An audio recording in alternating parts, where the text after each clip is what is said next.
श्री स्वामी समर्थ। तुम्हा सर्वांचं माझ्या चॅनलमध्ये मनापासून स्वागत आहे। तर आजच्या व्हिडिओमध्ये मी तुम्हाला नारायण नागबली विधी हा का करावा, कुठे करावा, कोणी करावा आणि हा विधी किती दिवसाचा असतो याबद्दलची संपूर्ण माहिती मी तुम्हाला आजच्या व्हिडिओमध्ये सांगणार आहे। व्हिडिओ पूर्ण बघा जेणेकरून तुम्हाला संपूर्ण माहिती मिळेल। जर तुम्ही चॅनलवर नवीन असाल तर चॅनलला सबस्क्राइब करायला मात्र विसरू नका आणि व्हिडिओला लाईक करायला मात्र विसरू नका। तर बघा, नारायण नागबली ही पूजा त्र्यंबकेश्वर इथे नाशिकला केली जाते। यामध्ये दोन वेगवेगळ्या प्रकारच्या विधी केल्या जातात। नारायण बली आणि नागबली ही पूजा 3 दिवसाची असते। आता ही पूजा आपल्या पित्रांच्या असंतुष्ट आत्म्याला शांतीसाठी नारायण बळी ही पूजा केली जाते। ही पूजा केल्याने म्हणजे काही त्यांच्या पापातून त्यांना मुक्त होण्यासाठी नागबली ही पूजा केली जाते। दोन्ही पूजा पितृदोष किंवा पितृशापातून मुक्त होण्यासाठी तसेच पित्रांच्या आत्म्यांना शांती मिळवण्यासाठी आणि न कळत त्यांच्याकडनं सापाचा काही मृत्यू झाला असेल त्या पापातून त्यांना मुक्त होण्यासाठी हा विधी केला जातो। तसेच ज्या व्यक्तींच्या देहावर अंतिम संस्कार झाले नसतील, व्यक्ती घरातून निघून गेली असेल, अशा व्यक्तींच्या आत्म्याला सद्गती प्राप्त होण्यासाठी सुद्धा नारायण नागबली विधी केला जातो। नागबळी म्हणजे काय, तर जेव्हा एखाद्या व्यक्तीने नागाची हत्या केली असेल किंवा मग करवली असेल किंवा मग कुणी हत्या करत असताना बघितलं असेल, प्रोत्साहन दिलं असेल किंवा मग नागाची हत्या पाहत असताना त्या अशा व्यक्तीला न अडविता त्यांनी आनंद घेतला असेल, तेव्हा अशा व्यक्तीला नागाच्या हत्येचा समान पाप लागत असतो। हा दोष त्यांना सुद्धा लागत असतो। अशा प्रकारे पापाचे परिणाम हे अडचणीत होऊन दुःख प्राप्ती देत असतात। त्यांच्या निवारणासाठी हा विधी करावा लागतो। घराण्यात पूर्वी कोणत्याही पूर्वजाकडून जर नागाची हत्या झाली असेल, त्या नागाला गती न मिळवल्यामुळे तो कुणाला संततीला त्रास देत असेल तर त्यासाठी नागबळी ही पूजा करण्यात येत असते। दुसरा म्हणजे नारायण बली आपल्या कुटुंबातील एखादी व्यक्ती अचानक अपघाती किंवा आत्महत्या केली असेल, त्यांची मृत्यू झाली असेल किंवा घरातून निघून गेलेले असतील, संतती न होता मृत्यू पावले असतील, धनाच्या लोभात मृत्यू पावले असतील, अशा व्यक्तीला सद्गती मिळत नाही। कारण अशा व्यक्तींचा काही इच्छा ज्या आहेत, अपेक्षा ज्या आहेत ते अपूर्ण राहिलेल्या असतात। अशा वेळी त्या व्यक्तीला मृत्यूनंतर सद्गती प्राप्ती व्हावी यासाठी नारायण बळी ही पूजा केली जाते। तसेच मृत्यू झाल्यानंतर त्यांचा देह आत्मशांती विधी, श्राद्ध विधी न झाल्या असेल तर अशा व्यक्तींचा आत्म्याला गती प्राप्त होत नाही आणि त्या व्यक्तीच्या घराला, त्या व्यक्तीच्या घराण्याला, कुटुंबाला पितृदोष असतो। आता हा नारायण नागबली विधी हा कोणी करावा, तर म्हणजेच काय, तर ज्यांना कोणाला काही अडचण असेल तर हा विधी करायचा आहे। तर बघा, आपल्या घरात संतती न होणे किंवा गर्भपात होत असेल, कुटुंबामध्ये सतत भांडणं होत असतील, घरात अकाली मृत्यू होत असतील, आत्महत्या, अपघात होत आहे, तसेच नाग दिसणे स्वप्नामध्ये, घरातून एखादी व्यक्ती निघून जाणे, व्यवसायामध्ये धंद्यामध्ये नुकसान होणे, कर्जबाजारीपणा, कोर्ट कचऱ्यांमध्ये जावे लागते, नोकरीमध्ये अडचणी येतात, सतत घरामध्ये आजारपण, घरात सतत अशांतीचे वातावरण, घरातील व्यक्तींना व्यसन लागणे, भांडणे होऊन घटस्फोट होणे किंवा जमलेले लग्न मोडणे किंवा मग आपल्या मुलामुलींच्या विवाहामध्ये काही अडचणी येत असतील, मुलामुलींच्या शैक्षणिक तसेच त्यांच्या प्रगतीमध्ये काही अडचणी येत असतील, तुमच्या घरामध्ये जर असतील तर तुम्हाला हा विधी आवर्जून करायचा आहे। कारण ह्या सर्व अडचणींना पितृदोष कारणीभूत असतो। पितृदोषापासून ह्या सर्व अडचणी ज्या आहेत त्या आपल्या घरामध्ये निर्माण होतात। आता हा विधी किती दिवसाचा असतो, तर हा विधी 3 दिवसाचा असतो। हा विधी प्रत्येक महिन्यात एका शुभ मुहूर्तावर ते करण्यात येत असतो। प्रत्येक महिन्यामध्ये ग्रह नक्षत्र बघून हा तिथी काढला जातो। त्या तिथीवरतीच आपल्याला हा विधी जो आहे तो करायचा असतो। तुम्ही जर दिंडोरी प्रणित सेवा केंद्रामध्ये जर विचारले तर तिथे तुम्हाला हा विधी कोणत्या दिवसाला करायचा आहे, कोणत्या कोणत्या तारखा आहेत त्या दिल्या जातील। तर त्याप्रमाणे तुम्हाला ज्या महिन्यात हा विधी करायचा आहे त्या महिन्याच्या तारीख तुम्हाला दिल्या जातील। तसेच तुम्ही बाहेरून सुद्धा हा विधी जर केला तर तेव्हा सुद्धा तुम्हाला तारीख दिल्या जातील आणि त्या तारखेवरतीच तुम्हाला विधी जो आहे तो करायचा असतो। हा विधी तुम्ही सामूहिक सुद्धा करू शकता किंवा मग एकट्याने केला तरी सुद्धा चालेल। सामूहिक आपल्याला केंद्रामध्ये सांगितल्याप्रमाणे जर आपण केला तर आपला विधी जो आहे तो कमी खर्चामध्ये होईल। तसेच तुम्ही जर बाहेरून एखाद्या गुरुजींकडून हा विधी जर केला तर तुम्हाला थोडासा जास्त खर्च जो आहे तो लागत असतो। ज्यांना कोणाला हा विधी एकट्याने करायचा असेल ते सुद्धा तुम्ही त्र्यंबकेश्वरला जाऊन गुरुजींकडून करून घेऊ शकतात। त्याचबरोबर जर तुम्हाला सामूहिक करायचं असेल तर ते सुद्धा तुम्हाला करता येईल। विधी सारखाच असतो, पूजा मांडलेली पिंड जे आहे ते सर्व जे आहे ते सारखंच असते, यामध्ये काही वेगळं नाही। सामूहिक जरी केला तरी सुद्धा तितकंच फळ तुम्हाला मिळणार आहे। सामूहिक जर आपण केला तर तिथे गुरुजी आपल्याला व्यवस्थित सांगत असतात हा विधी का करावा, कोणी करावा, आपण हा विधी का करतोय हे सर्व प्रकारे ते आपल्याला सांगत असतात।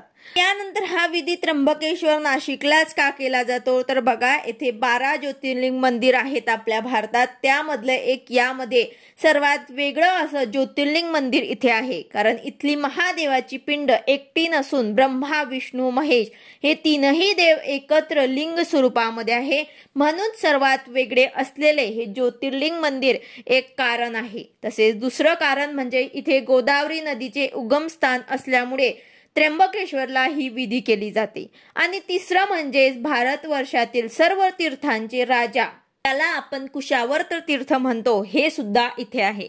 इथे गोदावरी आणि अहिल्या या दोन्ही नद्यांचा संगम आहे। याच ठिकाणी पवित्र अशा सतीचे मंदिर सुद्धा आहे, ज्या ठिकाणी ही पूजा केली जाते।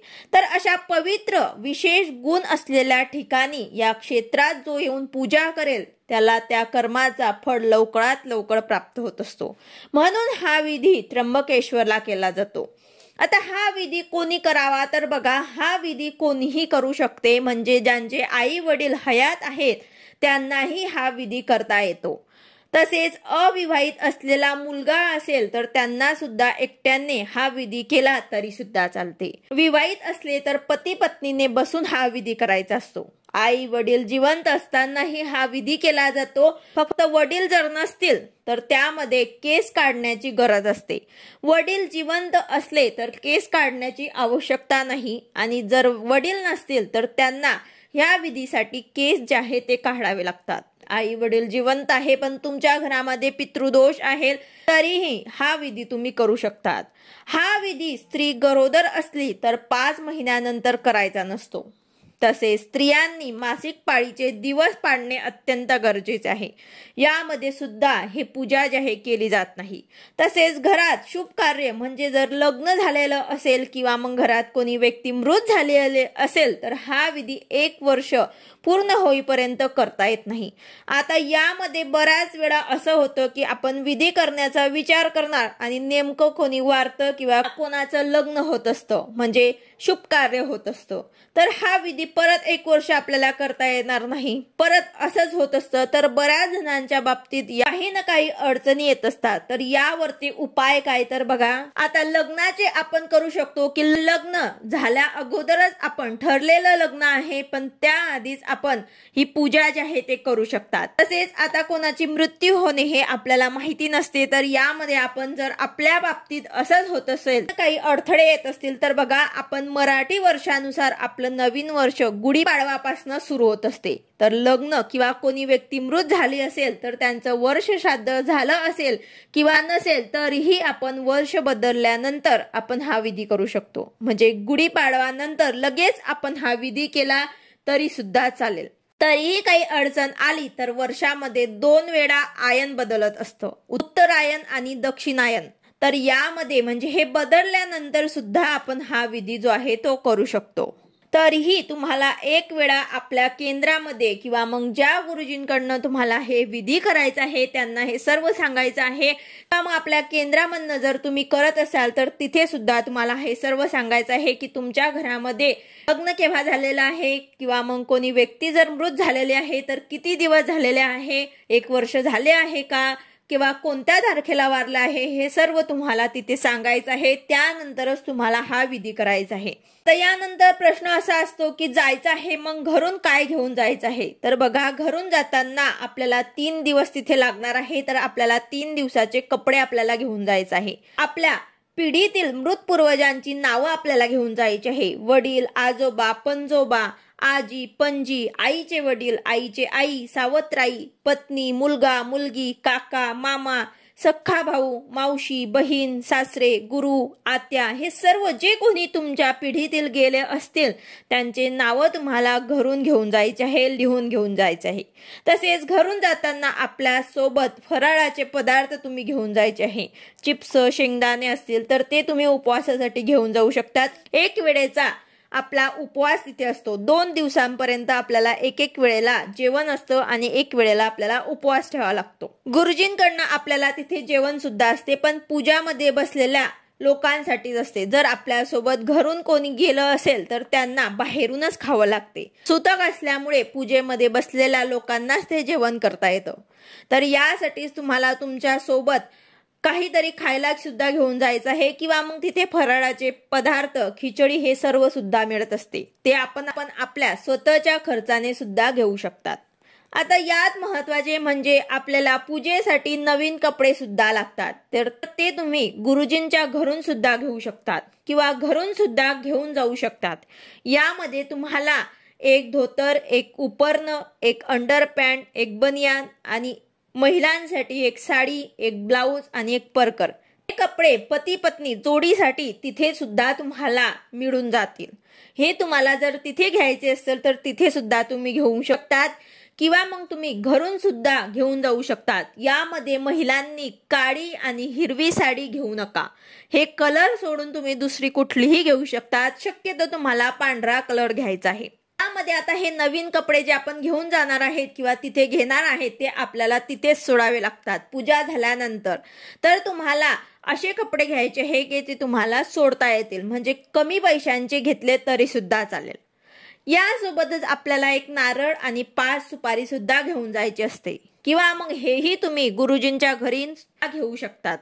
आता हा विधी 3 दिवसाचा असतो. तर तुम्ही ज्या तारखेला हा विधी करणार आहे त्याआधी 1 दिवस अगोदरच तुम्हाला गुरुजींच्या घरी जाऊन तिथे नाव नोंदणी करायची आहे. आपल्या राहण्याची व्यवस्था करायची आहे. रूम वगैरे घेऊन घ्यायचा आहे आणि त्यासोबतच कपडे घेऊन घ्यायचे आहे आणि त्यासोबतच हे पूजेचे जे साहित्य तुम्हाला सांगितले आहे, कपडे, त्यासोबत एक नारळ, 5 सुपारी, हे तुम्हाला 1 दिवस अगोदरच आपल्याकडे घेऊन घ्यायचं आहे. कारण पूजा जी आहे ते दुसऱ्या दिवशी पहाटे सुरू होऊन जाते. तर यासाठी हे सर्व तुम्हाला घेऊन घ्यायचं आहे. आपलं रूम वगैरे बघून घ्यायचं आहे आणि त्यानंतर आपल्याला मंदिरांमध्ये दर्शन सुद्धा घेऊन घ्यायचं आहे. कारण पूजा सुरू झाल्यानंतर किंवा मग नंतर पूजा संपल्यानंतर सुद्धा आपल्याला आपल्या घरीच जावं लागते. कुठेही ज्योतिर्लिंगाचे दर्शन किंवा गुरुपीठावर ते तुम्हाला जायचे असेल तर अगोदरच जाऊन यायचं आहे. आपल्याला नंतर जाता येत नाही. म्हणूनच 1 दिवस अगोदर जाऊन आपल्याला तिथे दर्शन घेऊन घ्यायचे आहे. आता हा विधी 3 दिवसाचा असतो. तर पहिल्या दिवशी आपल्याला गुरुजींच्या घरी सकाळी कुशावर्त कुंडामध्ये स्नान करून नवीन कपडे जे आपण घेतलेले आहे त्याचबरोबर एक नारळ, 5 सुपारी घेऊन बोलवलं जातं. यानंतर नारायण नागबलीचा संकल्प करावा लागतो आणि तिथे गुरुजींच्या घरी एक पेला, तांबण, कलश, पळी असे भांडे सुद्धा आपल्याला दिले जातात.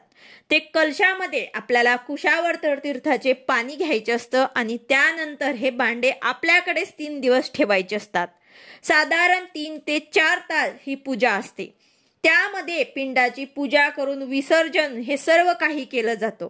तर पहिल्या दिवशी आपल्याकडनं संकल्प करून या पूजेला सुरुवात होते आणि त्यानंतर पूजा साधारण 12 पर्यंत संपते. त्यानंतर गुरुजींच्या घरी आपल्याला जेवण असतं. ते जेवण झाल्यानंतर आपल्याला संध्याकाळी फराळाचे पदार्थ खावे लागतात. म्हणजे काय तर उपवास करावा लागतो. तसेच दुसऱ्या दिवशी परत ते आपण जे कपडे घेतलेले आहेत ते आपल्याला व्यवस्थित रूमवरती गेल्यानंतर धुवून टाकायचे आहे आणि तेच आपल्याला दुसऱ्या दिवशी कुशावर्त कुंडामध्ये स्नान करून तेच कपडे आपल्याला दुसऱ्या दिवशी सुद्धा घालायचे असतात. तर त्यानंतर सुद्धा आपल्याला दुसऱ्या दिवशी नागबळी ही पूजा केली जाते. म्हणजे नागाची पूजा करून विसर्जन केलं जातं. पिंडांची पूजा केली जाते. तर अशा प्रकारे दुसऱ्या दिवशी सुद्धा 3 ते 4 तास ही पूजा करून आपल्याला गुरुजींकडे जेवण असतं आणि संध्याकाळी परत आपला उपवास असतो.